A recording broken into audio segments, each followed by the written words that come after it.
Hello दोस्तों, आज हम आपके लिए लेकर आए हैं रत्ना साहू जी की लिखी हुई पारिवारिक कहानी का 9वां भाग। अगर आपने इस कहानी के पहले के 8 भाग नहीं देखे तो उनका लिंक मैंने इस वीडियो के डिस्क्रिप्शन बॉक्स में दे दिया है, आप वहां जाकर देख सकते हैं। तो चलिए आगे की कहानी शुरू करते हैं। इधर वानी ने जिस लड़की को कॉल किया वो कोई और नहीं जयंती थी। जब उसे कृष्य की शादी के बारे में पता चला तो गुस्से में आग बबूला हो गई और किसी को फोन कर तुरंत मुंबई के लिए फ्लाइट की टिकट बुक करने के लिए कहा। पिताजी अविनाश बाबू ने जब सुना तो बेटी को समझाने लगे, पापा ऐसे कैसे उसने शादी कर ली, यहाँ आपको बोलना चाहिए था, मेरा पक्ष लेना चाहिए था, लेकिन उल्टा आप मुझे समझा रहे हैं। खैर मैं किससे बात कर रही हूँ, आपसे और क्या उम्मीद की जा सकती है। खैर अब जो करना है मुझे ही करना है, बोलकर अपने कमरे में जाकर बैग पैक करने लगती है। अविनाश बाबू पीछे पीछे कमरे में जाते हैं और एक बार फिर बेटी को समझाने के लिए, लेकिन वो तो कुछ सुनने को तैयार नहीं रहती है। कुछ कपड़े बैग में रखती है और तुरंत एयरपोर्ट के लिए निकल जाती है। अविनाश बाबू सर पर हाथ रख लेते हैं। ये लड़की जाकर जरूर हंगामा करेगी। अब की बार मुझे भी जाना होगा इसे सच्चाई से रूबरू कराने के लिए। कृष्य बेटा, तुमने मुझे मना किया है, लेकिन मुझे सच्चाई बतानी पड़ेगी। इधर पुष्पा गुस्से में कृष्य से कहती है, तुम्हारे मंसूबे मैं पूरे नहीं होने दूंगी। मैं अच्छी तरह से जानती हूँ तुमने मुझसे इसीलिए शादी की है ताकि मेरे पापा को नीचा दिखा सको, उन्हें ये साबित कर दो कि तुमने जो बोला है वो करके दिखाया है। लेकिन एक बात तुम भी कान खोलकर सुन लो, भले ही मैं अपने पिता का घर छोड़ चुकी हूँ, लेकिन मेरे दिल में उनके लिए इज्जत कम नहीं हुई है, उल्टा और बढ़ गई है। तो तुम्हें जो बोलना है कहना है मुझसे कहो, मैं उन्हें कुछ नहीं कहने दूंगी, उनके साथ कोई बुरा बर्ताव नहीं करने दूंगी, वरना मुझसे बुरा कोई नहीं होगा। कृष्य मल्होत्रा। कृष्य बिना कुछ बोले चुपचाप हाथ बांधे सुन रहा था तो पुष्पा की नाराजगी और बढ़ गई। तुम सुन रहे हो या नहीं? मैं ऐसा कुछ नहीं करने दूंगी तुम्हें। तुम्हारे पास आज बहुत रुतबा हो गया है तो तुम किसी को यूं नीचा नहीं दिखा सकते, इंसल्ट करने का कोई हक नहीं है तुम्हें। अब की बार कृष्य को बहुत गुस्सा आ गया। उसने पुष्पा का दोनों हाथ पकड़ पीछे की तरफ मोड़ते हुए अपनी तरफ खींचा, जिससे वो सीधे उसके सीने से जाकर लगी। वो झुककर उसके कान के पास जाकर बोला, अगर आपको ये लगता है कि मैं आपके पापा को नीचा दिखाने के लिए शादी की है तो यही सही। हाँ, मैं उन्हें नीचा दिखाना चाहता हूँ ताकि उन्हें एहसास हो कि कभी किसी को कम ना आंके, किसी की गरीबी का मजाक न उड़ाए। अगर इंसान को किसी से प्यार हो जाए, वो अच्छा लगने लगे, तो वो इतना बड़ा अपराध नहीं है कि उससे सब कुछ छीन लिया जाए। फिर जब उनका रुतबा था, सब उनके वश में था, तो उन्होंने भी मुझे बहुत नीचा दिखाया है। बहुत कुछ खोया है मैंने उनकी वजह से। अपने सिर से पिता का साया उठाने वाले वही है। मेरी माँ उन्हीं की वजह से विधवा हुई है, मेरे पापा की जान उन्हीं की वजह से गई है। आपसे प्यार करने की बहुत बड़ी सजा दी है उन्होंने। आज मेरा दिन है, मेरा समय है, यूं तो उनके पास खोने को कुछ नहीं है, फिर भी उन्हें अपनी हैसियत का अंदाजा लगवा दूंगा। आपको जो करना है कीजिए, बोलकर झटके से उसे बेड पर छोड़ दिया। पुष्पा सीधे बेड पर जाकर बैठ गई और सवालिया नजरों से कृष्य को देखने लगी। ऐसे क्यों देख रही हो? जिसने आधी बात बताई उससे सारी सच्चाई पूछनी चाहिए थी ना, बोलकर वो कमरे से बाहर जाने लगा। तुम भी तो आधी अधूरी बातें बता रहे हो, तुम ही पूरा सच बता दो। वो झटके में पीछे मुड़ा और उसकी बाहों पर पकड़ मजबूत करते हुए बोला, मुझे कुछ नहीं बताना, ना ही कुछ सुनना है। बोलकर कृष्य उसका हाथ झटकते हुए कमरे से बाहर निकल गया तो पुष्पा भी गुस्से में भागकर बाथरूम में चली गई। तब तक कामिनी अंदर आई और पुष्पा को कमरे में न देखकर आवाज लगाई।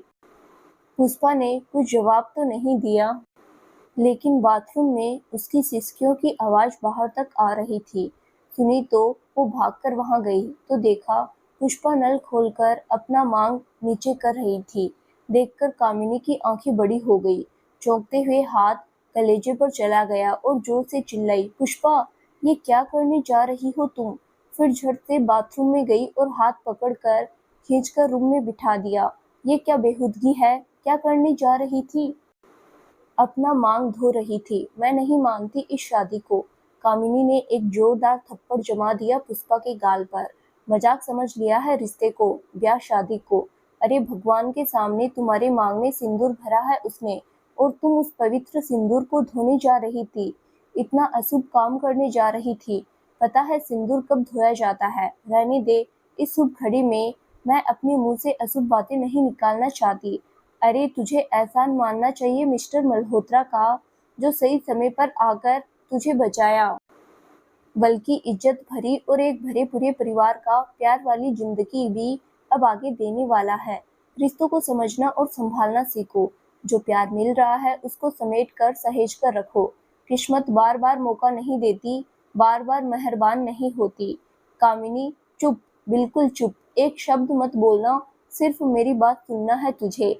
आज तुम्हें अपने बाप के लिए इतना प्यार उमड़ रहा है, उनकी इज्जत की इतनी चिंता हो रही है, लेकिन जब उन्होंने मना किया तो क्यों नहीं सुनी अपने पिता की बात को? क्यों उनकी इज्जत उछाल कर भाग गई, घर छोड़कर? तभी उनके मान सम्मान का ख्याल नहीं रहा। तुम्हारी इस हरकतों के बाद उनके ऊपर क्या बीतेगी नहीं सोचा। एक गलती तो कर चुकी हो, दोबारा वही गलती कर रही हो।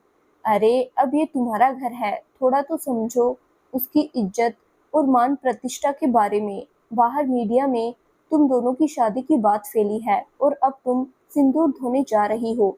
अगर पता चल गई तो कितना बवाल मचेगा, कितना सवाल उठेगा मिस्टर मल्होत्रा और उनके परिवार वालों पर कि वो तुमसे जबरदस्ती शादी कर लिए हैं। क्या इज्जत रह जाएगी उनकी? अब तुम इस परिवार की बहू हो, तुम अपने बाप की मान मर्यादा का मान नहीं रखा। कम से कम ससुराल और पति के मान मर्यादा के बारे में तो सोच। बेवकूफ लड़की, खुद को पढ़ी लिखी समझती है। जानती हो, जब से मैं श्वेता जी से बात कर रही हूँ तब से वो सिर्फ तुम्हारे और तुम्हारे परिवार वालों के बारे में पूछ रही है। मैंने सारी सच्चाई बता दी। सुनकर बहुत तकलीफ हुई। जो तुमने किया, जो उनके साथ बीता है, अगर वो चाहती तो तुम्हें निकाल देती। अपनी बहू नहीं मानती, फिर भी उन्होंने कहा अब वो मेरी बहू है। हम सब मिलकर उसे इतना प्यार देंगे कि वो सारे दुख दर्द तकलीफ भूल जाएगी। जानती हो, उन्हें पता चला कि पुण्या तुम्हारी बेटी नहीं है, फिर भी खुशी खुशी अपनी पोती मान लिया कि अब ये मेरी पोती है, इसी घर में रहेगी। चल तू बच्ची को पढ़ा लिखा लेती, पाल लेती, लेकिन क्या तू बच्ची को एक परिवार का प्यार दे पाती? छोड़, तुझे समझाकर कुछ मतलब नहीं है। जो लड़की अपने माँ बाप के बारे में नहीं सोची, वो अपने ससुराल वालों के बारे में क्या सोचेगी? पुष्पा फूट फूट कर रोने लगी। कामिनी तू भी ऐसा बोल रही है? अरे तू ही तो इस दुनिया में मेरी अपनी है, मेरी अच्छी दोस्त, फिर भी मेरे बारे में ऐसा बोल रही है। हाँ बोल रही हूँ, तुम्हें आईना दिखा रही हूँ ताकि तुम्हें समझ में आए कि तुम्हारी गलती है। जो गलती कर चुकी हो फिर वही को दोहराने जा रही हो। अरे बहन, अब तो संभल जा, और मैं तुम्हारी अपनी हूँ, इसीलिए बोल रही हूँ। संभाल ले, सब कुछ समेट ले। भगवान को थैंक यू कहो, बहुत अच्छा परिवार मिला है तुम्हें। और हाँ, तुम्हारे पापा से कोई बदला नहीं लेने वाला। कृषि ने सौरभ को भेजा है पता करने के लिए। अब तुम्हारे माता पिता कहाँ रहते हैं, कैसे हैं, वो तुम दोनों को मिलाने की सोच रहे हैं। क्या तुम्हें लगता है अगर तुमसे बदला लेना रहता या तुम्हारे पापा से तो इतना सब कुछ करता? तो वो तो कब का कर लिया होता। भले ही प्रेम के साथ तुम्हारा कोई संबंध नहीं था, शादी नहीं हुई, कुछ नहीं हुआ, फिर भी तुम उसके साथ घर से भागी तो थी ना। और तुम्हारी ये सच्चाई जानने के बाद कोई अच्छा लड़का नहीं मिलने वाला, फिर रूपक के जैसा लड़का ही मिलता। अब पुष्पा चुपचाप सिर झुकाए उसकी बात सुन रही थी। उसे अपनी गलती का एहसास हो रहा था। कृष्य बाहर खड़ा सब सुन रहा था। वापस कमरे में आया और जरा जोर से कहा, कामिनी, आपने मेरी वाइफ पर हाथ कैसे उठा दिया? सॉरी जीजू, पर आपकी वाइफ थोड़ी बदतमीजी कर रही थी, जो मेरे बर्दाश्त के बाहर था, इसीलिए हाथ उठा दिया। समझा दीजिए, वरना वरना आप कुछ नहीं करेंगी। अब जो करूँगा मैं करूँगा। पुष्पा आंखों में आंसू भरी नजरों से गुस्से में कामिनी को देखती है। कामिनी के जीजू कहने की वजह से वो दांत खींच रही थी। मुझे ऐसे मत घूर। तुम दोनों का जो आपसी प्रॉब्लम है आपस में सुलझा, लेकिन ये मेरे जीजू हैं तो मैं जीजू ही बुलाऊंगी, बोलकर कामिनी चली गई और कृष्य मुस्कुराते हुए वहीं खड़ा रह गया। पुष्पा अभी सर झुकाकर खड़ी थी। कृष्य थोड़ा पास आया और पुष्पा के गाल को देखा, जिस पर अंगुलियों के निशान साफ दिख रहे थे। ऐसा क्या हो गया आप दोनों के बीच, जो उन्होंने आपको थप्पड़ मार दिया? कृष्य ने पुष्पा का चेहरा ऊपर उठाते हुए कहा। पुष्पा की आंखें अभी भी लाल थी, पर चेहरा सामान्य था, गुस्सा नहीं था अभी। दोनों सहेली के बीच का मामला है, तो मैं कुछ बोल नहीं सकता। जाइए, फ्रेश हो जाइए, माँ आपको बुला रही है। बोलकर कृष्य चला गया और पुष्पा भी फ्रेश होने चली, पर उसके कानों में कामिनी की कही एक एक बातें गूंज रही थी। आखिर कामिनी ने भी सुना दिया, उसने भी मुझे नहीं छोड़ा, उसने भी नहीं समझा। तभी कामिनी रूम में आई एक थैले के साथ। पुष्पा, बाहर निकलो, ये तुम्हारी सास ने भिजवाया है, पहनकर उनके कमरे में चलो, उनसे मिलकर उनका आशीर्वाद ले लो। पुष्पा कुछ नहीं बोली, बस थैला उसके हाथ से ले लिया तो कामिनी उसका हाथ पकड़ लिया। पुष्पा, सॉरी, मैंने बहुत जोर से थप्पड़ मार दिया, लेकिन मैं तेरी अपनी हूँ, हितैषी हूँ, बहन या दोस्त समझो, जो भी समझ। तू मेरे दिल के बहुत करीब है, तुझे दिल से अपना मानती हूँ, इसीलिए तुम्हारी हरकत बर्दाश्त नहीं हुआ और मार दिया। पर सच कहती हूँ, इस थप्पड़ के पीछे बस मेरा मकसद यही था कि तुम सही गलत में फर्क करना सीखो, तुम जानबूझकर मक्खियाँ मत निगलो। सॉरी कामिनी, मैं समझ नहीं सकी, मैं अब आगे से ऐसी कोई हरकत नहीं करूँगी, लेकिन हाँ, मैं शायद इस रिश्ते को कभी स्वीकार नहीं कर पाऊँगी। अभी तुम नाराज है, इसीलिए ऐसा सोच रही है। फिलहाल ये सब सोचना बंद कर, अब फ्रेश होकर जल्दी से रेडी होकर यहाँ आ, मैं यहीं बैठी हूँ। पुष्पा ने हाँ में सिर हिलाया और कपड़े लेकर बाथरूम के अंदर चली गई। कृष्य बाहर निकलकर पुण्या के साथ अपने कमरे में चला गया। बेटा, आपने घर देखा, अच्छा लगा आपको? यस डैड, बहुत बड़ा घर है आपका। आपका नहीं, हमारा। हाँ, हमारा। मैंने तो आज तक इतना बड़ा घर नहीं देखा। अब हम हमेशा के लिए यहीं रहेंगे ना? हाँ मेरा बच्चा, यहीं रहेंगे। सुनकर वो कृष्य के गले से झूल जाती है। डैड, पता है, जब आपने मुझे फर्स्ट टाइम चॉकलेट दिलाया था और उस दिन जब बीच पर आपने मेरे पैर से सेल निकाले थे, मुझे खूब सारा प्यार किया था, तभी मैंने इमेजिन कर लिया कि शायद आप ही मेरे डैड हैं। कृष्य हंसने लगा। ऐसा आपको क्यों लगा राधा रानी? क्योंकि मेरे मन में ऐसा आया, फिर मेरे डैड ही इतने हैंडसम हो सकते हैं, कोई और नहीं। सच में कितने हैंडसम हैं आप, डैड। अब तो मैं अपने सारे फ्रेंड्स को बताऊंगी कि आप मेरे सुपर डैड हैं। कृषि हंसने लगा और उसकी बच्ची को गोद में लेकर उसके माथे को चूमने लगा। आप बुआ से मिली नहीं? चलिए मिलाता हूँ आपको। फिर उसकी अंगुली पकड़ पानी के कमरे में ले गया। कमरे में जाते ही उसने हेलो भुआ कहा तो पहले वो कुछ समझ नहीं पाई, उसकी भवें तन गई। फिर कृष्ण ने उसे इशारों में शांत रहने के लिए और उससे बात करने के लिए कहा। पुण्य तुरंत पास में बैठते हुए बोली, हेलो भुआ, आप कैसी हैं? फिर वो खूब मीठी मीठी बातें करने लगी, जिसे सुनकर वानी की नाराजगी दूर हो गई और कुछ ही देर में वो बच्ची से घुल मिल गई। इधर पुष्पा बाथरूम से बाहर निकली और सविता जी का भेजा हुआ जॉर्जेट की लाल रंग की साड़ी पहनकर तैयार हो गई। कामिनी ने जब उसे देखा तो कुछ पल के लिए अवाक हो गई। लाल साड़ी में लिपटी और मांग में भरा लाल सिंदूर, पतली दुबली गोरी चिट्ठी पुष्पा बिना मेकअप के भी बेला की खूबसूरत लग रही थी। चल मुझे एक बार चिमटी काट, तू मेरी पुष्पा है या फिर कोई और? पुष्पा ने उसकी ओर देखा और सिर दाएं बाएं हिलाकर रह गई। अरे सच्ची कह रही हूँ, तो एक बार चिकोटी काट, फिर मुझे यकीन होगा। पुष्पा हल्की सी मुस्कुराई और जोर से चिमटी काट ली। आउच! कितना जोर से काट ली रे! अब हुआ यकीन? हाँ, हो गया। फिर अंगुलियां माथे से लगाकर तोड़ते हुए कहा, क्या लग रही है यार, भगवान तुझे हर बुरी नजर से बचाए।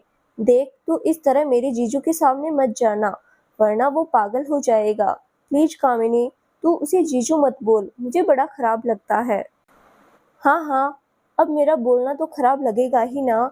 अब तो तुम्हें सिर्फ कृष्ण जीजू की बातें अच्छी लगेगी, पर तुम्हें अच्छा लगे या बुरा, वो मेरा इकलौता जीजू है, मैं तो जीजू ही बोलूंगी। अब चल, तेरी सासू माँ इंतजार कर रही है। पुष्पा ने एक नज़र कामिनी को देखा और कमरे से बाहर निकली। वो थोड़ा शर्मा रही थी, हिचकिचा रही थी। जिसे काकी बोलती आई थी, बॉस और एम्प्लॉय के रिश्ते से अब वो सास बहू के रिश्ते में आ गई थी। कहीं वो ये ना समझ ले कि मेरी नज़र उनके बेटे और प्रॉपर्टी पर थी। अरे चल ना, क्यों घबरा रही है? तू आगे चल, मैं तेरे पीछे आती हूँ। कामिनी आगे आगे चली और पुष्पा पीछे पीछे। वो सिर झुकाकर चल रही थी। कामिनी आगे बढ़कर सविता जी के कमरे में चली गई, परंतु पुष्पा दरवाजे के पीछे ही रह गई। कलेजा धक धक कर रहा था, सर में से गड़ी जा रही थी। जी कर रहा था अभी धरती फट जाए और वो उसमें समा जाए। जब कुछ देर तक पुष्पा अंदर नहीं आई तो सविता जी ने आवाज लगाई, अरे अंदर आ ना तू बेटा। तू कब का घर आई, पर अब तक तुम मुझसे मिलने नहीं आई, एक बार हालचाल तक पूछने नहीं आई। बहू बनते ही तेरे तो तेवर चढ़ गए। अरे सेवा पानी कुछ नहीं कर, पर कम से कम मेरा आशीर्वाद तो ले। चल जल्दी से अंदर आ। पुष्पा सिर झुकाकर धीरे धीरे चलते हुए अंदर आ गई तो सविता जी भी उठकर खड़ी हुई और 2 कदम चलकर गेट तक आ गई। पुष्पा ने जब सविता जी को चलते देखा तो एक पल के लिए अवाक हो गई। ऊपर नीचे देखने लगी, मुंह से कुछ निकला नहीं। ऐसे क्या देख रही है? सब तेरी मेहरबानी है, तेरी सेवा का परिणाम है। देख मैं चलने लगी। तुम दोनों की शादी की बात सुनते ही उठ खड़ी हुई। अब और तो अच्छे से सेवा करेगी, मेरा ख्याल रखेगी तो तेरी शादी तक मैं दौड़ने लगूंगी। अपने पोतों पोतियों के साथ लंगड़ी भी खेल सकती हूँ। पुष्पा ने झट से सविता जी के पैर पकड़ लिया। माँ आपके पैर ठीक हो गए, चलिए दिखाइए। फिर दोनों हाथ से उसके पैर को देखने लगती है, होले होले सहलाने लगती है। पुष्पा के मुंह से माँ शब्द सुनते ही सविता जी बहुत खुश हो गई। हाँ मेरी बच्ची ठीक हो गए। पुष्पा वहीं रोने लगती है। मैं भी यही चाहती थी कि ये घर और काम छोड़ने से पहले ही आप अपने पैरों पर चलने लगो। भगवान ने आखिर मेरी प्रार्थना सुन ली। हाँ भगवान ने तुम्हारी प्रार्थना सुन ली, लेकिन अब तुम नौकरी छोड़ रही हो, पर ये घर नहीं। अरे मेरे घर में तो तुम्हारा स्वागत है बहू। बहू शब्द पर जोर देते हुए सविता जी ने कहा, चलो उठो, मुझे अपना मुंह दिखा। पुष्पा उठी, उसका सिर अभी भी झुका हुआ था। सविता जी ने होले से सर ऊपर किया और उसे देखते ही सविता जी का मुंह खुला का खुला रह गया।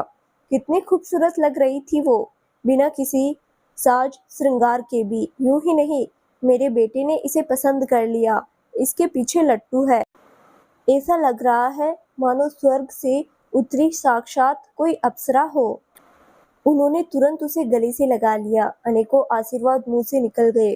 कृष्य को भी बुलाओ, तुम दोनों को साथ में आशीर्वाद देती हूँ। मैं यही हूँ माँ, बोलते हुए अंदर आया तो न चाहते हुए भी एक नज़र पुष्पा पर चली गई। एक पल के लिए आंखें पुष्पा पर ऐसे गड़ गई मानो स्कैनर बन गई हो। माँ बोल रही थी, चलो तुम दोनों साथ में जाओ, कुलदेवी का आशीर्वाद लेकर आओ, फिर मुझसे आशीर्वाद लो। लेकिन कृष्य तो कुछ सुन नहीं रहा। वो अभी तक पुष्पा को ही देख रहा था।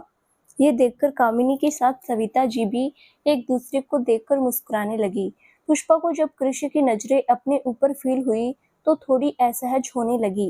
काकी, मैं क्या बोल रही हूँ? शादी का मुहूर्त जल्दी निकाल लीजिए।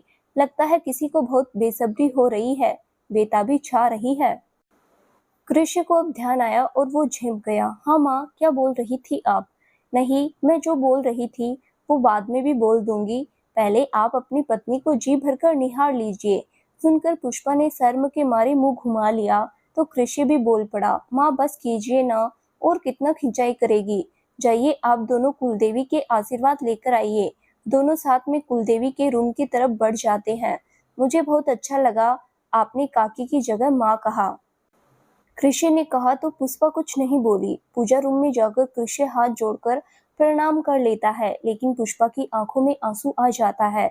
वो घुटने टेक कर कुलदेवी से प्रार्थना करने लगती है, हे कुलदेवी, मुझसे जो भूल हुई है उसे माफ करना और आगे सही रास्ता दिखाना। मैं सही गलत की पहचान कर सकूं, सद्बुद्धि देना। बहुत उलझन में हूँ, समझ में नहीं आ पा रहा कि कौन सच है कौन झूठ, क्या सही है क्या गलत, कौन सा रास्ता चलूं, आप दिखाना हे माँ। कृष्य पीछे से सिर हिला रहा था। इतना अच्छा तो पति मिल गया, और क्या मांग रही है। तभी पुष्पा उठी। वो पास आकर कहा, लुकिंग गॉर्जियस वाइफ। फिर खुले कमर तक हाथ रख होले से चिकोटी काट ली। पहली बार उसके छूने से पुष्पा का तन मन सिहर गया। एक अलग ही एहसास मन में उत्पन्न हो गया। यूं तो कई बार कृष्य ने उसे उठाया था, उसके गले लग गई थी, पर ये एहसास कभी नहीं महसूस हुआ जो आज हो रहा था। फिर भी उसने उसके हाथ को झटकते हुए कहा, ये क्या बदतमीजी है, हम पूजा रूम में हैं। इसे बदतमीजी नहीं रोमांस कहते हैं। यहाँ पूजा घर में तो बेडरूम में चले। पुष्पा दांत कीसते हुए घुरकर देखा और तुरंत रूम से बाहर आ गई। कृष्य हंसता हुआ पीछे से देखता रह गया, फिर बोला, अरे रुकिए, हम दोनों को साथ में चलना है, वरना मम्मी नाराज हो जाएगी। पुष्पा रुक गई तो पीछे से कृष्य भी आया और दोनों साथ में गए। दोनों ने मिलकर सविता जी के पैर छुए तो अनेकों आशीर्वाद देने लगी सविता जी। तभी एक गार्ड आकर बोलता है, सर बाहर पंडित जी आ गए हैं। सविता जी बोली, उन्हें अंदर लेकर आओ, मैंने ही बुलाया है। पंडित जी आकर शादी का शुभ मुहूर्त देखते हैं। अगले महीने की एक अंतिम लग्न है जो 4 दिन के बाद ही है। इसके बाद मार्गशीर्ष लग जाएगा, फिर कोई शुभ लगन नहीं है।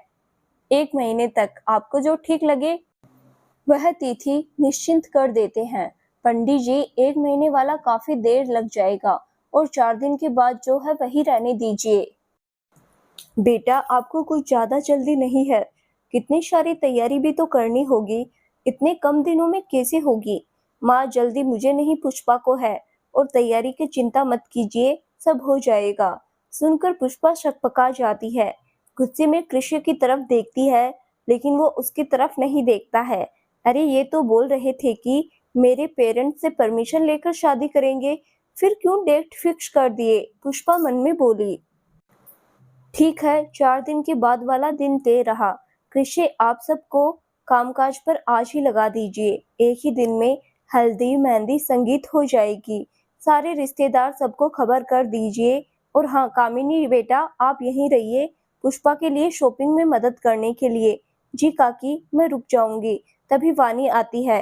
क्या माँ, अकेले अकेले सारे निर्णय लिए जा रहे हैं, मेरी तो कोई वैल्यू नहीं, मुझे तो कोई पूछ ही नहीं रहा है।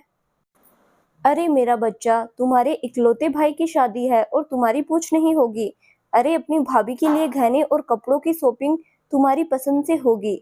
सुनकर वानी के चेहरे पर तिरछी मुस्कान आ जाती है। तभी गार्ड फिर अंदर आता है। सर एक बड़ी कार आकर रुकी है, उसमें एक लड़की आई है, वो आपके बारे में पूछ रही है। कौन है वो? उसने नाम बताया अपना। जी वो अपना नाम जयंती खन्ना बता रही है। कृषि की भवें तन गई। ठीक है, भेजो उसे।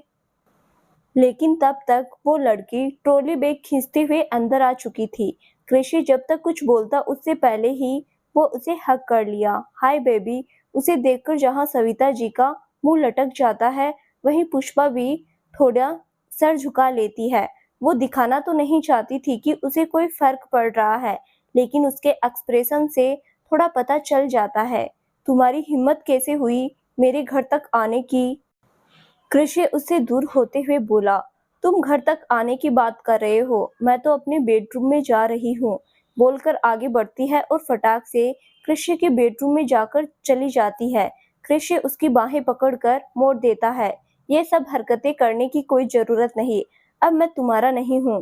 क्यों जरूरत नहीं है बेबी? तुम मुझसे शादी करने वाले थे, तुम मेरे होने वाले पति हो, फिर पति के साथ ये सब हरकतें करना तो बनता है ना। ये किसने कहा तुमसे? क्या तुम्हें पता नहीं मेरी शादी हो चुकी है? अरे उस केयर टेकर से जो तुमसे उम्र में बड़ी है। लड़कियों का अकाल पड़ा था, जो ऐसी साधारण सी लड़की चुन लिया तुमने। छोड़ो उसे। कृषि उसका गला पकड़ लेता है। मेरा प्यार है, वो मेरा सब कुछ है। उसके बारे में एक शब्द भी कुछ बोला तो मुझसे बुरा कोई नहीं होगा, समझी? अगर कुछ काम है तो बताओ, वरना चुपचाप उल्टे पांव लौट जाओ। नहीं, मैं तुमसे शादी करने आई हूँ। अभी अभी पंडित जी से बात कर रहे थे ना कि 4 दिन बाद का शुभ मुहूर्त है, तो मेरे साथ फेरे लोगे तुम? कृषि हंसने लगता है। जब तुम्हारा बन रहा था तब मंडप छोड़कर भाग गई थी।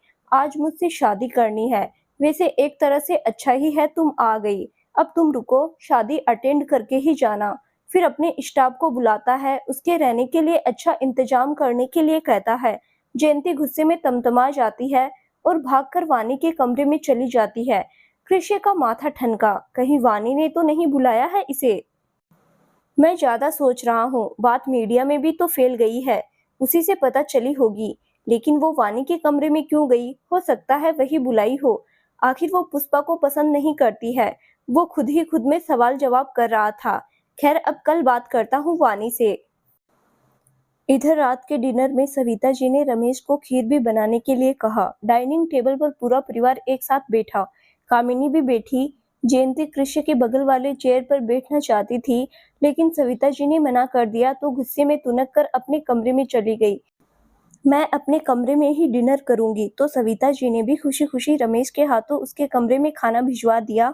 खाते समय सविता जी ने कहा, देखो, यूं तो रस्म है कि सास अपने हाथों खीर बनाकर बहू को खिलाए ताकि दोनों के रिश्तों में मिठास बनी रहे, पर मैं रसोई में नहीं जा सकती, इसीलिए रमेश के हाथों बनवा लिया है। चलो, अब तुम दोनों मेरे हाथों से खीर खा लो, फिर खाना शुरू करो।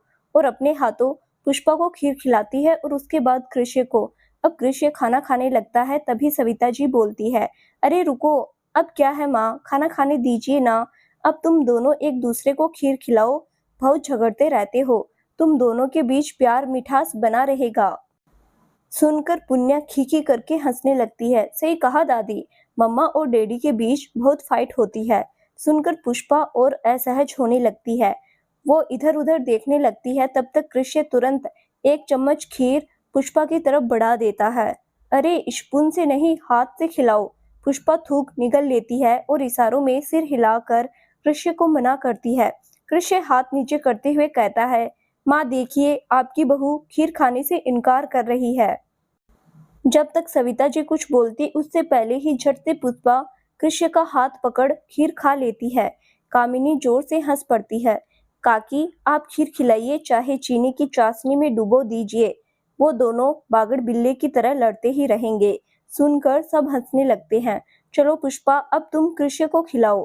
पुष्पा खीर लेती है और उसकी तरफ बढ़ा तो देती है, परंतु मुंह मोड़ लेती है। तो कृष्य खीर खाने के साथ उसकी अंगुलियां अपने दांतों के बीच दबा लेता है।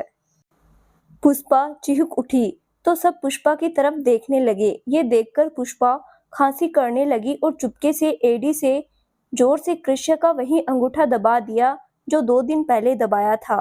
कृष्य के मुंह से चीख निकली, मम्मी! अरे क्या हुआ? शांति से खाना स्टार्ट करोगे? सच में जंगली बिल्ली की तरह लड़ते ही रहोगे? तो दोनों चुपचाप सर झुकाकर खाना खाने लगे। कामिनी आज रात कृष्य के घर पर ही रुकी। वो पुष्पा के साथ ही सोई। पुण्या भी पुष्पा के साथ सोने जा रही थी, पर सविता जी ने उसे समझा बुझाकर अपने साथ सुला लिया, ये कहकर कि अब दादी के साथ सोने की आदत डालो। अब तक माँ के साथ तो आप सो ही रही थी। तो पुण्या भी खुशी खुशी तैयार हो गई दादी के साथ सोने के लिए। इधर पुष्पा के दिमाग में कृष्य की कई बातें घूम रही थी। आखिर पापा ने ऐसा क्या कह दिया जो इतना सब कुछ हो गया? इसके पापा की जान तक चली गई। क्या करूं? जाकर पूछूं? क्या वो बताएगा? फिर दिन वाला बिहेवियर याद आ गया और जाने की हिम्मत नहीं हुई, लेकिन नींद भी नहीं आ रही थी, मन उचट गया था। वो चुपचाप उठी और धीरे धीरे कदमों से बाहर निकलकर कृष्य के कमरे तक आ गई। डोर बंद था। न खोलने की हिम्मत हो रही थी, न नॉक करने की। कुछ देर तक यूं ही खड़ी रही। तो अनायास ही पिछले दिनों कृष्य की कई सारी बातें याद आ गई और कलेजा धक धक होने लगा। क्या करूं? अंदर जाऊं कि नहीं? नहीं, बात करना तो जरूरी है। उसे मेरे बारे में सारी सच्चाई पता होनी चाहिए। मन में बोलते हुए होले से दरवाजा खोलकर देखा कि वो सो रहा है कि जाग रहा है। हल्का सा दरवाजा खुला तो कृष्य शर्टलेस होकर चेयर पर बैठे लैपटॉप लेकर कुछ काम कर रहा था। उसके चेस्ट पर उसके मारे नाखूनों और दांत के निशान अभी भी साफ दिख रहे थे। वो जरा सकपका गई और झट से दरवाजा बंद करने लगी, लेकिन कृष्य को आभास हो गया। वह उठकर टी शर्ट पहनते हुए दरवाजे पर आया। क्या हुआ? कुछ काम था? वो मैं नहीं नहीं, तो फिर यहाँ क्यों आई है? रात में घूमने की आदत है या मुझे देखे बिना नींद नहीं आती? हैं? ऐसा कुछ नहीं है। तो फिर जाइए, सो जाइए। कल से बहुत काम है और आपको भी माँ का ध्यान रखना है। वो इतनी खुश है, एक्साइटेड है कि कहीं। पुष्पा तुरंत बोल पड़ी, कुछ नहीं होगा उन्हें, आप चिंता मत करिए, मैं पूरा ध्यान रखूंगी उनका। कृष्य डोर बंद करने लगा, लेकिन वो अब भी वहीं खड़ी रही। आप यहीं है? कुछ बात करनी है? हाँ, तो अंदर आइए। वो थोड़ा हिचकिचाने लगी। नहीं नहीं, यहीं बात कर लेते हैं ना। तो कृष्य ने बाह पकड़कर अंदर खींच लिया। अपने कमरे में आने में इतनी हिचकिचाहट? फिर सामने सोफे पर बैठने का इशारा किया। वो मुझे जानना है कि मेरे पापा ने ऐसा क्या कहा, क्या व्यवहार किया, जो मेरा मतलब मुझे सच्चाई जाननी है। कृष्ण ने उसे एक क्षण भर देखा, फिर कहा, ये समय नहीं है तो हम इस बारे में बाद में बात करते हैं। जाइए, आप जाकर आराम कीजिए। सुनिए। हाँ कहिए। मैं चाहती हूँ शादी से पहले आप मेरे बारे में सारी सच्चाई जान लीजिए। मुझे पूरा उम्मीद है मेरे बारे में जानकर शायद पीछे हट जाएंगे। अगर शादी के बाद आपको पता चले और कुछ समस्याएं आए, उससे पहले ही सॉल्व हो जाना ठीक है। पुष्पा ने मन ही मन में कहा। उसे इस तरह गुमसुम देखकर कृष्ण ने तुरंत कहा, मुझे ऐसा क्यों लग रहा है आप बात करने के बहाने कमरे में रुकना चाहती है। अरे बस 4 दिन की बात है, फिर आपको इसी कमरे में रहना है। फिर इतनी उद्विग्नता किस बात की है। वैसे कोई नहीं, आपको इसी कमरे में रहना है तो रह सकती है। ऐसे भी हमारी शादी तो हो ही गई है। आपको यहाँ पूरा अधिकार है रहने का, मेरे साथ टाइम स्पेंड करने का। लेकिन जब माँ ने कहा है कि पूरे रीति रिवाज के साथ शादी होगी, तो फिर उसके बाद ही इस कमरे में रहिएगा। हे भगवान, हद है। जब भी मुंह खोलते हो फालतू की बकवास के अलावा कुछ नहीं निकलता है, बोलकर पुष्पा अपने कमरे में चली गई और कृष्ण हंसते हुए दरवाजा बंद कर वापस टी शर्ट निकाल कर सारे जख्म पर ऑइंटमेंट लगाकर कपड़ा पहन लिया। अगली सुबह सैकड़ों लोग अपने अपने काम पर लग गए थे। घर के साज सज्जा से लेकर गेस्ट के आने और रहने की व्यवस्था हो रही थी। सविता जी ने कामिनी और वानी दोनों को पुष्पा को लेकर बाजार जाने को कहा, गहने और कपड़े की शॉपिंग करने के लिए। परंतु वानी ने मना कर दिया कि नहीं, सारी शॉपिंग मैं और जयंती मिलकर करेंगे। मेरे भाई की शादी है, मेरी भाभी कैसे कपड़े गहने पहनेगी हम डिसाइड करेंगे। उसके दिमाग में तो कुछ और ही खुरापात चल रही थी। ठीक है, जयंती भी चली जाएगी, लेकिन पुष्पा को साथ में ले लो। उसकी पसंद भी तो होना जरूरी है ना बेटा। माँ, भाभी को घर में रहने दीजिए ना, आपके साथ भी किसी का रुकना जरूरी है। और आप चिंता मत करो, मेरी पसंद पक्का भाभी को पसंद आएगी। क्या भाभी, मैं सही कह रही हूँ ना। पुष्पा ने मुस्कुराते हुए हाँ में सिर हिला दिया। भाभी, माँ आपके और भाई की शादी को लेकर बहुत खुश है। उनका एक्स्ट्रा ध्यान रखिए। अक्सर जब ज्यादा खुशी हो जाती है तो कुछ ना कुछ नुकसान ही होता है। आप जाइए, माँ का ध्यान मैं रखूंगी। तब कामिनी, जयंती और वानी मार्केट गई। वानी का बिल्कुल मन नहीं था कि कामिनी साथ में जाए, लेकिन माँ ने कह दिया इसीलिए लेकर गई। पर उसकी पसंद नापसंद एक बार भी नहीं पूछी गई। इधर सविता जी पुष्पा के साथ मिलकर पुराने गहने निकालने लगी। तू मेरी इकलौती बहू है, ये कुछ खानदानी गहने हैं जो अब तुम्हें ही पहनने हैं। है तो ये पुरानी डिजाइन के, लेकिन मैं इसकी सफाई और पॉलिश करा देती हूँ, जिससे ये नया जैसा हो जाएगा। शादी में इसे पहन लेना। पुष्पा ने हाँ में सिर हिला दिया। कुछ देर में सब मार्केट से आए शॉपिंग कर। सारे गहने कपड़े जयंती ने अपनी पसंद से सिलेक्ट किया था। सभी कपड़े बहुत अच्छे थे और गहने भी आधुनिक डिजाइन के, जो सबको खूब पसंद आया। वानी और जयंती को बात करते देख दोनों को हंसते देखा तो फिर कृष्ण को कुछ डाउट हुआ। उसने मौका देखकर वानी को अपने कमरे में बुलाया और कहा, वानी, जयंती से कुछ ज्यादा ही घुल मिल गई हो, क्या बात है। कुछ नहीं भाई, यूं ही। तू कल तक पुष्पा को पसंद नहीं कर रही थी, लेकिन आज बहुत खुश दिखाई दे रही है। बहुत खुशी खुशी सारी तैयारी और शॉपिंग कर रही है। अच्छा लगा देखकर। भाई, पुष्पा को मैं आज भी पसंद नहीं करती हूँ। मैं उसे अपनी भाभी नहीं मानती। मेरी भाभी तो जयंती है और वही रहेगी। वानी के मन में जो था बातों बातों में निकल गया।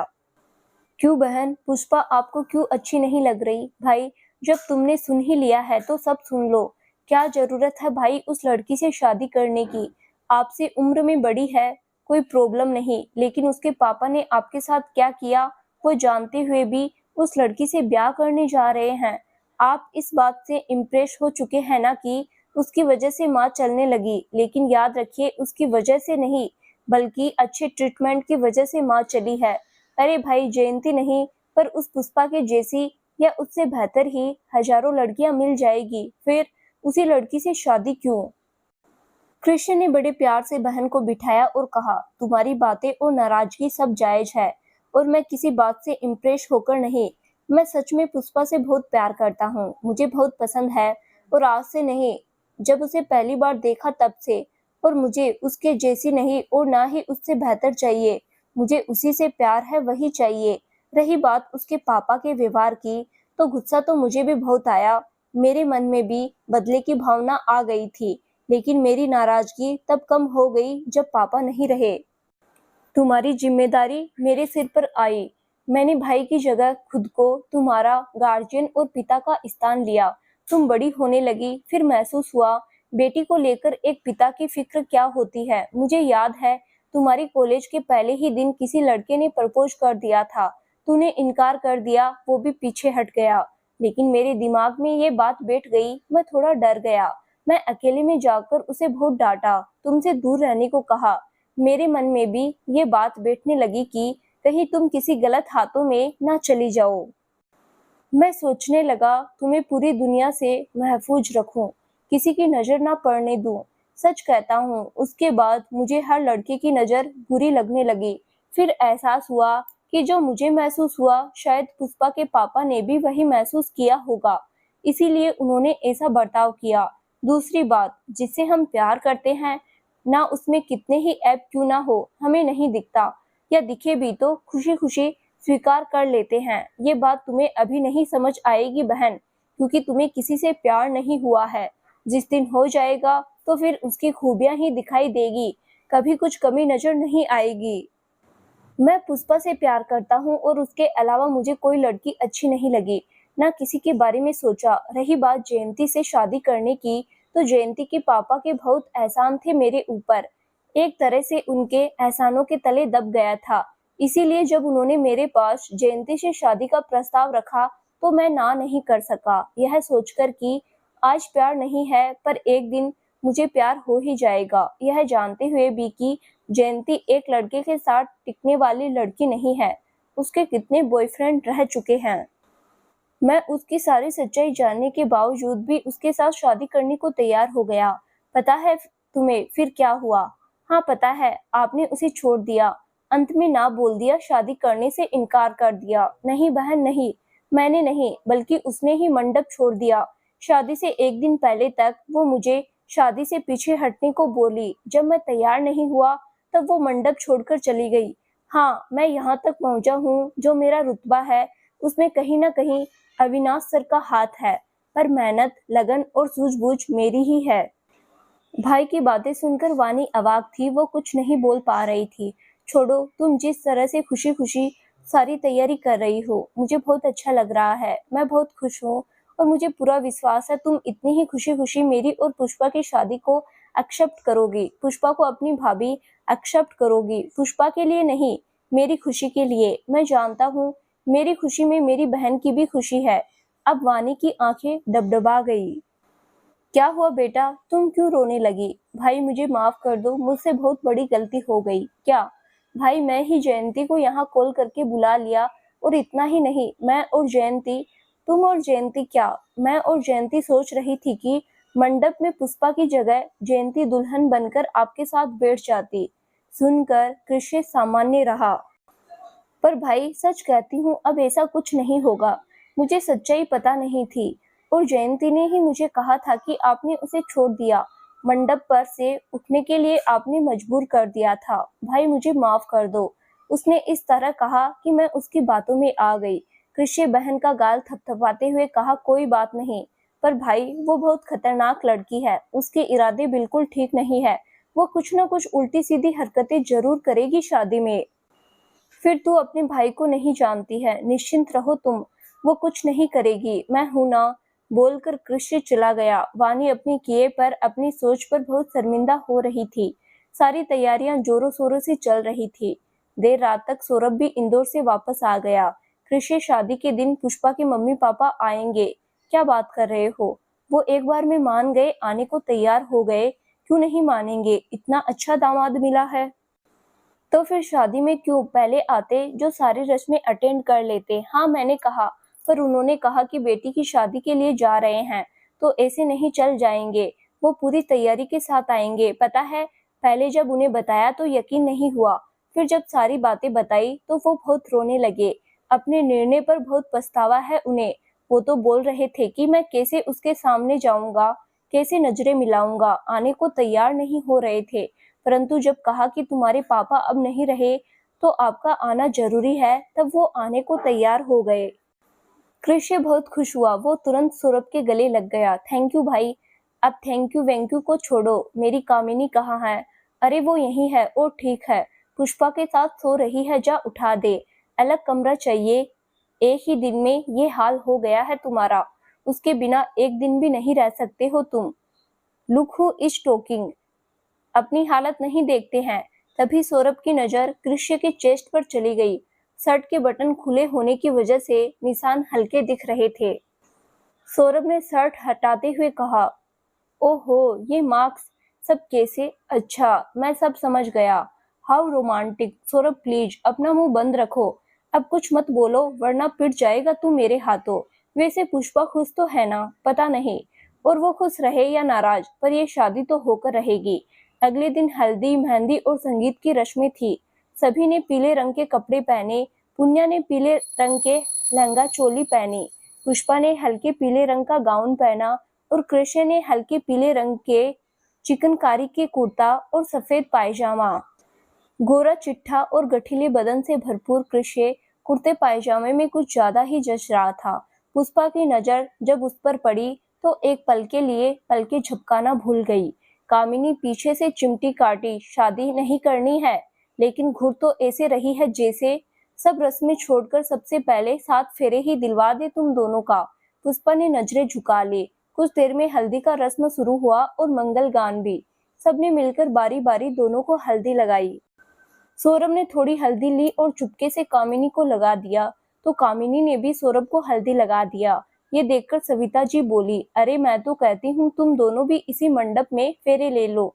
मुझे कोई समस्या नहीं है काकी, बस कामिनी नहीं मानेगी। सब हंसने लगे और कामिनी शर्माकर चली गई।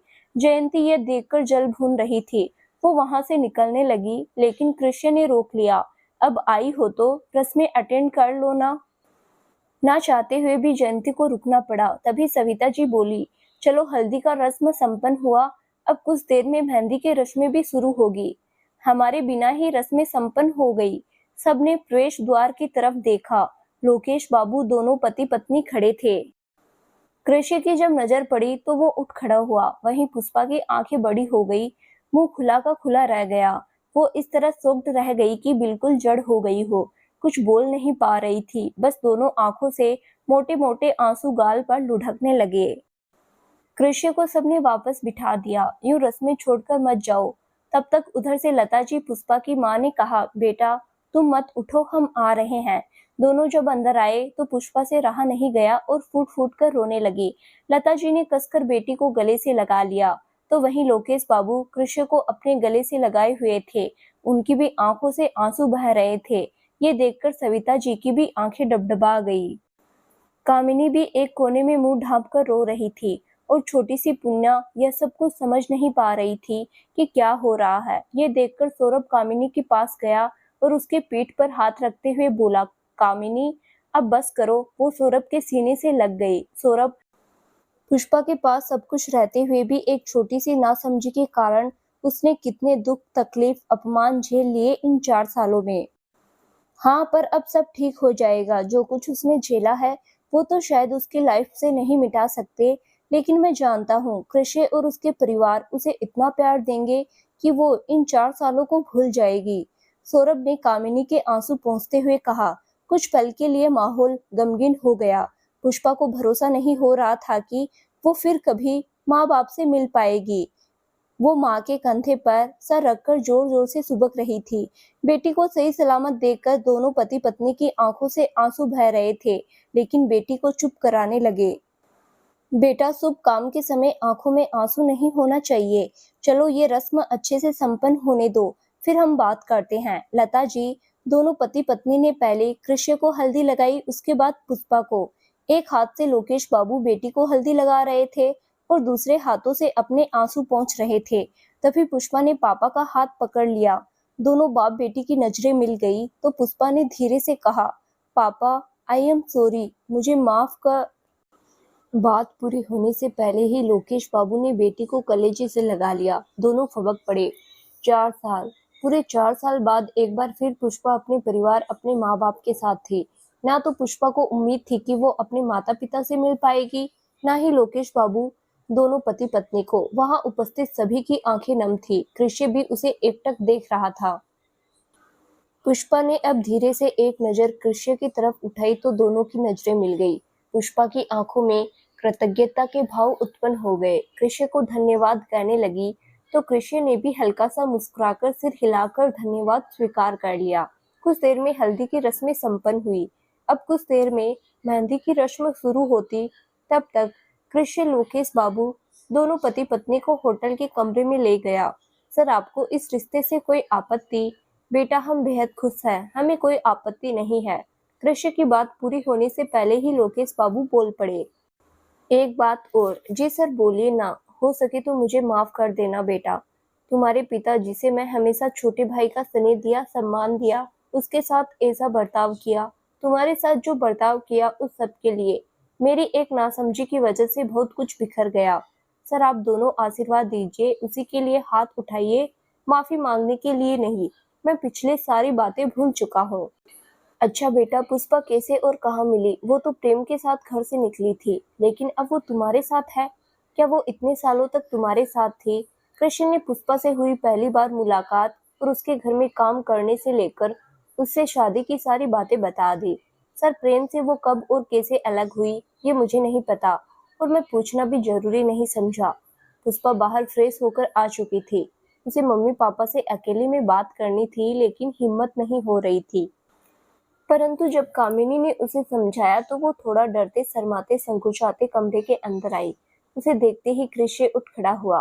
सर, आप सब कुछ देर बातें कर लीजिए, मैं जरा बाहर का काम देखता हूँ, बोलकर वो बाहर निकल गया। पुष्पा एक बार फिर पापा की गोद में सर रखकर रोने लगी। पापा, मुझसे बहुत बड़ी गलती हो गई, मुझे माफ कर दीजिए।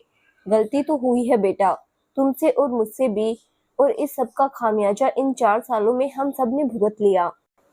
पुष्पा ने पापा की तरफ सवालिया नजरों से देखा। हाँ बेटा, तुम्हारे घर से जाते ही हम दोनों आपस में लड़ने लगे और तुम्हारा घर छोड़ने का सारा जिम्मेदार तुम्हारी माँ को ठहरा दिया। इतना ही नहीं, तुम्हारी माँ को घर छोड़ जाने के लिए कहा। तब से तुम्हारी माँ अब तक अपने मायके में रह रही थी और मैं अकेला इंदौर में। सौरभ के साथ नहीं आने का कारण भी यही था। सौरभ के जाने के बाद मैं तुम्हारी माँ से माफी मांगने गया और उन्हें लाने गया। वो नहीं तैयार हो रही थी, पर जब तुम्हारे बारे में कहा तो आ गई। आज मुझे तुम दोनों माफ कर दो, तब मेरे दिल का बोझ हल्का होगा। अपने परिवार का गार्जियन और मुखिया होने के नाते सारा निर्णय मैं लेने लगा, लेकिन उस निर्णय ने किसी की सलाह लेना जरूरी नहीं समझा। अपना निर्णय सब पर थोपता गया। शायद ये मेरी सबसे बड़ी गलती हुई। मुझे बाद में एहसास हुआ, उस लड़के को लेकर मैं तुम्हें डांटता फटकारने की बजाय शायद प्यार से समझाता बुझाता तो बात बन सकती थी। सुनकर लता जी की भी आंखें भर आई थी। सब छोड़िए इन बातों को, ये तो समाज में हमेशा से होता आया है। अगर बच्चे अच्छा काम करे, अच्छा नाम कमाए, तो सारा क्रेडिट, सारा श्रेय एक पिता को जाता है। अगर कोई गलत कदम उठा ले, गलतियां हो जाए, तो सारा दोष माँ के सर आता है। सब उसी को भला बुरा कहते हैं, कोसते हैं। वही मेरे साथ भी हुआ। लोकेश जी ने अपना सर झुका लिया।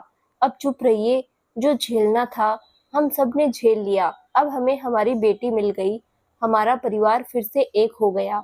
इतना अच्छा दामाद भी मिल रहा है, तो चलिए खुशी खुशी ये शादी संपन्न करते हैं। पुष्पा ने एक बार फिर कहा, मम्मी पापा, आप दोनों ने मुझे माफ किया?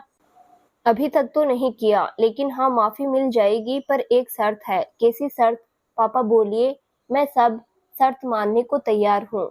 जब से आए थे लोकेश बाबू, तब से वो नोटिस कर रहे थे। फूलों सी नाजुक और मृग से चंचलता और चपलता से भरी पुष्पा कुछ ज्यादा ही मेच्योर और समझदार बन गई थी। शायद समय के थपेड़ों ने बना दिया था। अब वो पहले जैसी बिल्कुल नहीं थी। पापा, आपकी क्या शर्तें हैं बताइए ना, मैं सब करने को तैयार हूँ। मुझे इतनी मेच्योर और समझदार बेटी नहीं चाहिए। मुझे 4 साल पहले वाली नटखट और चुलबुली सी पुष्पा चाहिए, जो बड़ी तो हो गई थी, लेकिन बच्चों जैसी हरकतें कर रही थी, उछल कूद करती रहती थी। मुझे वही पुष्पा चाहिए, वही बेटी चाहिए। पुष्पा हंसते हुए पापा के सीने से लगी तो लोकेश बाबू ने बेटी को बाहों के घेरे में ले लिया और एक तरफ से पत्नी को भी सीने से लगा लिया। फिर दोनों के माथों को एक साथ चूम लिया। मुझे मेरी जिंदगी फिर से मिल गई, धन्यवाद प्रभु। लता जी ने लता जी ने होले से एक ढोल जमाते हुए कहा। धन्यवाद प्रभु को नहीं, धन्यवाद दामाद जी को बोलिए। लोकेश बाबू खिलखिलाकर हंसने लगे। हाँ, बिल्कुल सही कहा। दोनों पति पत्नी के चेहरे पर सुकून के साथ मुस्कान भी आ गई थी। वहीं पुष्पा को कृषि की कही बातें याद आ गई। जितना आपने खोया है उससे कई गुना वापस कर दूंगा।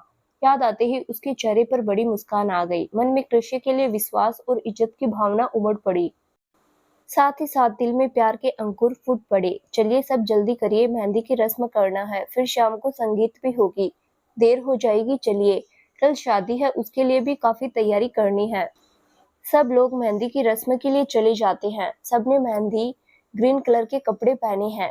पुष्पा लहंगा पहनती है तो वहीं कृषि मेहंदी ग्रीन कलर का इंडो वेस्टर्न कुर्ता पायजामा पहना, जिसमें वो बेहद फपता रहता है। पुष्पा ने चोरी छिपे एक नजर देखा। टोल, गोरा रंग, काली घरी आंखें, लंबे नाक, मजबूत मांसपेशियों से भरा हुआ बदन, करीने से कटे बाल, हल्की दाढ़ी, शार्प सा लाइन, बहुत परफेक्ट और हैंडसम दिख रहा था दूल्हे राजा कृष्य। मेहंदी की रस्म अटेंड करने आई एक लड़की ने कहा, यार ये मिस्टर मल्होत्रा क्या दिखता है, सच में दिल डोल जाता है। धड़कनों की रफ्तार अपने आप बढ़ जाती है। हाँ सही बोल रही हो यार, कितनी ही लड़कियों का दिल धड़का था इसके लिए। दूसरी लड़की बोलती है। ये सब बात पुष्पा सुन लेती है। सच में इतने गुड लुकिंग है, कितनी लड़कियां इन्हें पसंद करती है। फिर उन्होंने मुझे ही क्यों चुना? कहीं नहीं नहीं, मैं ज्यादा ही सोच रही हूँ। इनकी बातों और व्यवहार से लगता तो नहीं, पर क्या पता ये दिखावा हो। कोई भी इंसान अपना इतना अपमान कैसे भूल सकता है? पुष्पा मन ही मन बोलते हुए अब भी कृष्य को ही देख रही थी। कृष्य को जब अपने ऊपर किसी की नजर फील हुई तो उसने पलट कर देखा तो दोनों की नजरें मिल गई। तब कृष्य ने अंगूठा और तर्जनी को मिलाकर इशारा किया, वेरी ब्यूटीफुल। पुष्पा के चेहरे पर मुस्कान आने लगी और उसे छुपाने के लिए उसने तुरंत नजरें फेर ली। तो वहीं कृष्य मुस्कुराकर रह गया। मेहंदी की रस्में शुरू हुई तो कृषि अपने हाथों में मेहंदी लगाने से इनकार कर दिया। नहीं नहीं, मैं नहीं लगाऊंगा, और ये रस्म दुल्हन के लिए होता है, दूल्हे के लिए नहीं। अरे भाई लगवा लो, इससे पता चलेगा भाभी आपको कितना प्यार करती है। वाट, वो कैसे? भाई मेहंदी का रंग जितना गहरा होता है समझो भाभी आपसे उतना ही प्यार करती है। अब इसमें क्या लॉजिक है? मेहंदी के रंग से पता चलता है कि कौन किसको कितना प्यार करता है। मुझे बखूबी पता है मेरी होने वाली पत्नी मुझसे कितना प्यार करती है। बोलते हुए पुष्पा की तरफ देखा जो नजरें नीचे कर बैठी थी। तो वहीं जयंती पास आकर वानी के साथ में बोली, अरे छोड़ो ना, वो नहीं लगवाना चाहता तो क्यों जिद कर रही हो? वैसे उसकी होने वाली पत्नी यानी मैं बहुत प्यार करती हूँ अपनी कृषि से। उसकी बातें सुनकर वानी ने गुस्से में घुरकर देखा। क्या हुआ वानी, तुम मुझे ऐसे क्यों देख रही हो? कहीं तुम्हारा इरादा बदल तो नहीं गया? हम जो प्लान किए थे वो याद है ना? वानी सकपकाते हुए, हाँ हाँ याद है। हाँ इसीलिए मैं चुपचाप सारी रस्में होने दे रही हूँ, पर कुछ भी हो जाए मैं ये शादी नहीं होने दूंगी। तो दोस्तों आगे क्या हुआ जानने के लिए इस कहानी का अगला भाग जरूर देखें, जो बहुत जल्द ही इस चैनल पर प्रसारित किया जाएगा। धन्यवाद।